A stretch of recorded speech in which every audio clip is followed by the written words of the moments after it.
বাবা অফিস থেকে ফোন করে বললেন, মারে আজ একটু ট্যাংরা মাছের ঝোল রান্না করতে পারবি?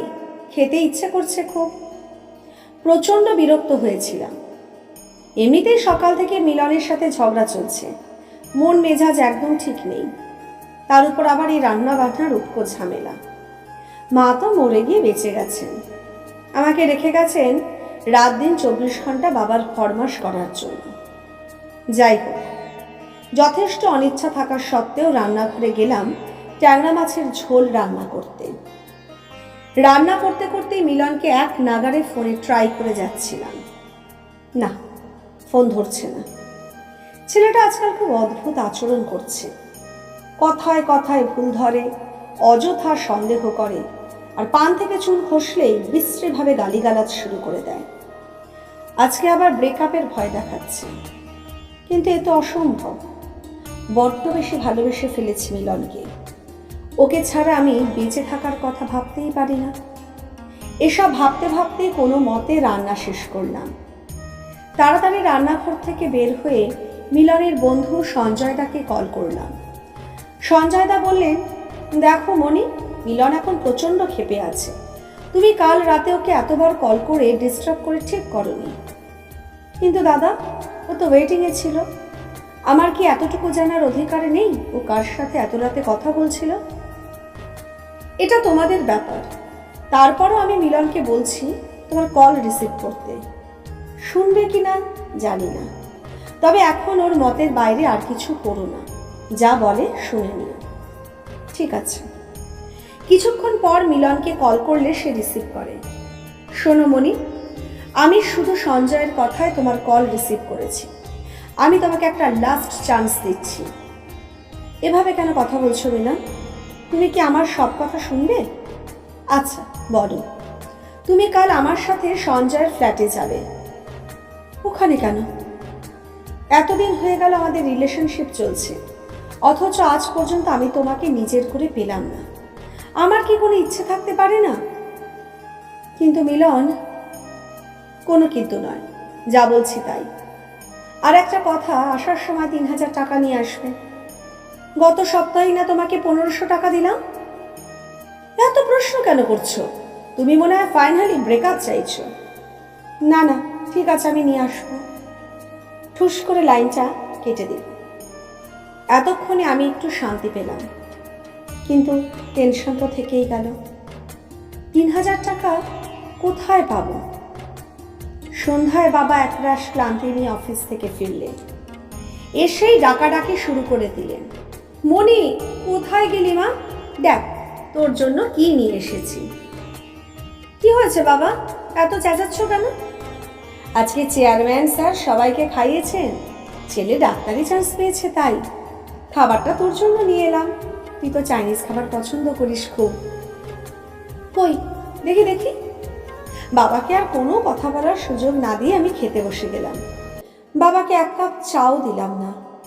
পেট পুজো করে এসে খুব আয়েশ করে ভাবছি কাল কি কালারের শাড়ি পরব, মিলনের সামনে কিভাবে নিজেকে প্রেজেন্ট করব। হঠাৎ করে মাথায় এলো 3000 টাকা বাবার কাছে চাইলেই তো হয়। আমার কোনো চাওয়া কি বাবা অপূর্ণ রাখেন? এর মধ্যে বাবা আবার ডাকলেন, মারে ভাত দিয়ে দে আমাকে। এই তো সুযোগ, খাবার টেবিলে বাবার কাছে টাকার কথা বলা যাবে। বাবার সামনে ভাত বেড়ে দিয়ে আমি আবার রুমে চলে এলাম। ভাবছি কোন অজুহাতে টাকাটা চাইব। বাবার কাশির শব্দ শুনে জল দিতে গেলাম। তারপর বললাম, এভাবে খাচ্ছ কেন? আস্তে আস্তে খাও। বাবা একটু লাজুক ভঙ্গিতে উত্তর দিলেন, দুপুরে কিছু খাইনি তো, তাই খুব খিদে পেয়েছিল, আর তরকারিতে ঝালটা একটু বেশি লাগছে, কিন্তু খেতে খুব ভালো হয়েছে। বাবা দুপুরে কিছু খাননি শুনে আমি যেন থমকে গেলাম। তার মানে বাবা নিজে না খেয়ে আমার জন্য খাবার নিয়ে এসেছেন, অথচ দুপুর থেকে রাত পর্যন্ত দিব্যি অনাহারে কাটিয়ে দিলেন। আর বাবা যে ঝাল একদম খেতে পারেন না, তাড়াহুড়োর মধ্যে এটা তো আমার মাথায় ছিল না। আমার ভেতরটা কেমন যেন করে উঠল। অল্প একটু কোনো মতে গিলে বাবা খাওয়া শেষ করলেন। আমি বুঝতে পারছিলাম বাবার খেতে কষ্ট হচ্ছিল, কিন্তু মুখ ফুটে কিছু বলেননি। কিছুক্ষণ পর বাবার কাছে গিয়ে বললাম, আমার কাল 3,000 টাকা লাগবে। বাবার মুখটা নিমেষেই চুপসে গেল। বুঝতে পারছিলাম বাবার হাতে এখন কোনো বাড়তি টাকা পয়সা নেই, থাকবেই বা কি করে। আজ মাসের 25 তারিখ। কিন্তু বাবা আমাকে কিছু বুঝতে না দিয়ে বলে দিলেন, ঠিক আছে, সকালে নিয়ে নিস। আর কোনো প্রশ্ন করেননি বাবা। মা মারা যাওয়ার পর থেকে এই বাবাই আমাকে বুকের মধ্যে আগলে রেখেছেন। আদর যত্নের কোনো কমতি রাখেননি। যখন যা চেয়েছি তাই পেয়েছি সব সময়। বেশিরভাগ সময় বাবা তার সাধ্যের বাইরে গিয়ে আমার প্রয়োজন মিটিয়ে দেন। বিনিময়ে আমি কি কিছু করতে পেরেছি বাবার জন্য? কিন্তু এসব ভেবে এখন সময় নষ্ট করতে একদম ইচ্ছে করছে না। ডাইনিং টেবিল গুছানোর সময় শুনতে পেলাম বাবা ফোনে কাকে যেন বলছেন, আমার সিরিয়ালটা ক্যান্সেল করে দিন, অফিসে কাল কাজের চাপ আছে, তাছাড়া এখন ডক্টর দেখানোটা জরুরি না। স্পষ্ট বুঝতে পারলাম বাবার বুকের ব্যথাটা নিশ্চয়ই আবার বেড়েছে, কিন্তু আমাকে বুঝতে দেননি, আর আমিও হয়তো বুঝতে চাইনি।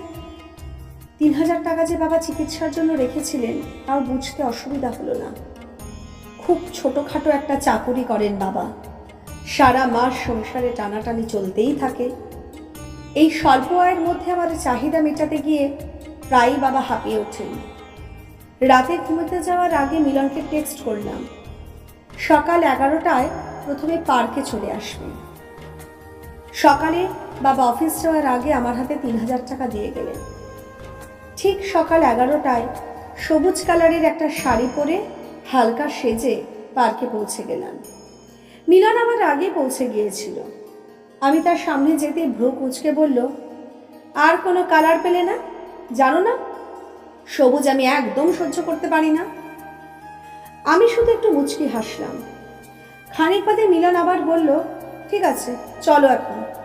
আর টাকাটা এনেছ? আমি আচমকা মিলনের গালে কষে একটা চড় বসিয়ে দিলাম। সে হতভম্ব হয়ে গেল, গালে হাত দিয়ে এক দৃষ্টিতে আমার দিকে তাকিয়ে রইল। আমি স্বাভাবিকভাবে বললাম, এ পর্যন্ত আমার কাছ থেকে যত টাকা হাতিয়েছিস এক্ষুনি সব ফেরত দিবি, নয়তো প্যান্ট শার্ট খুলে তোকে রাস্তায় নামিয়ে দেব।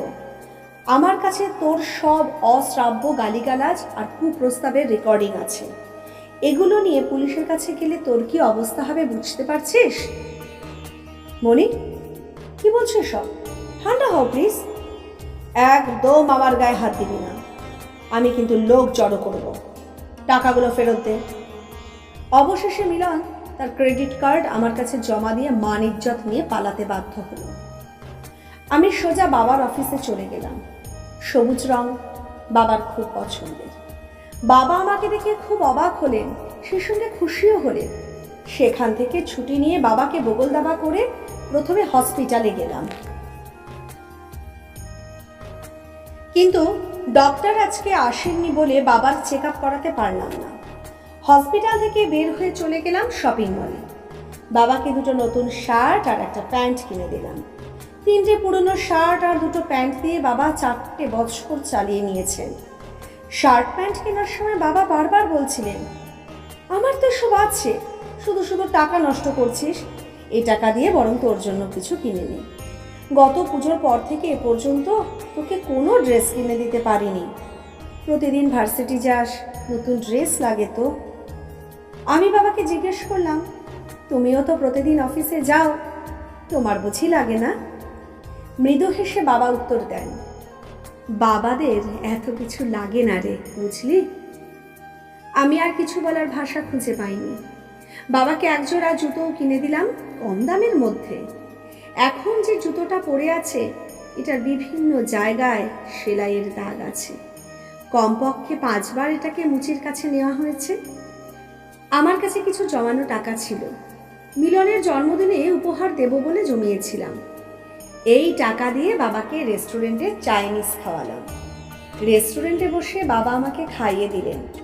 বাচ্চাদের মতো বাবা আনন্দে ছটফট করছিলেন। বাবাকে এত খুশি হতে আগে কখনো দেখিনি আমি। বাবা হয়তো কোনো দিন ভাবতে পারেননি আমি আমার গোটা একটা দিন বাবাকে কখনো দিতে পারবো। হয়তো আমার কাছ থেকে এতটুকু আশা করেননি, অথচ তিনি কিন্তু তার সারাটা জীবন আমার নামে উৎসর্গ করে দিয়েছেন। ডিনার সেরে রিক্সা করে বাড়ি ফেরার সময় বাপ মেয়ে আইসক্রিম খেলাম। আজকের দিনটা ছিল আমার বাবা বিলাসের দিন। ভালোবাসা ভালোবাসা করে আমরা প্রতিনিয়ত ভুল দরজায় কড়া নেড়ে যাই। ভালোবাসার ঘাটতি মেটাতে গিয়ে মরীচিকার পেছনে ছুটে মরি। সঠিক সময়ের আগেই মিথ্যে সম্পর্কে জড়িয়ে পড়ি। কিন্তু বাবা মার ভালোবাসাটা সত্যিকার অর্থে উপলব্ধি করতে পারলে আমাদের ভালোবাসার এত হাহাকার থাকতো না। প্রকৃত ভালোবাসার স্বাদ লুকিয়ে থাকে মায়ের আঁচলের তলায় আর বাবার স্নেহমাখা শাসনে। আমরা কেন বাবা মার ত্যাগের কথা ভুলে যাই? আমাদের বিলাসবহুল জীবন দিতে গিয়ে তারা নিজেদের অনেক প্রয়োজন নির্দ্বিধায় এড়িয়ে যান। এতে তাদের একটু আক্ষেপ বা আফসোস থাকে না, অথচ আমরা তাদের পর্যাপ্ত সময়টুকু দিতেও কত কুণ্ঠাবোধ করি। সেদিনের পর থেকে আর কোনো দিন মিলনকে আমি আমার জীবনের জায়গা দিইনি। যদি আবারও বাবার পছন্দের ট্যাংরা মাছের ঝোলে ঝাল বেশি দিয়ে বাবার তৃপ্তির ব্যাঘাত ঘটিয়ে ফেলি। নমস্কার।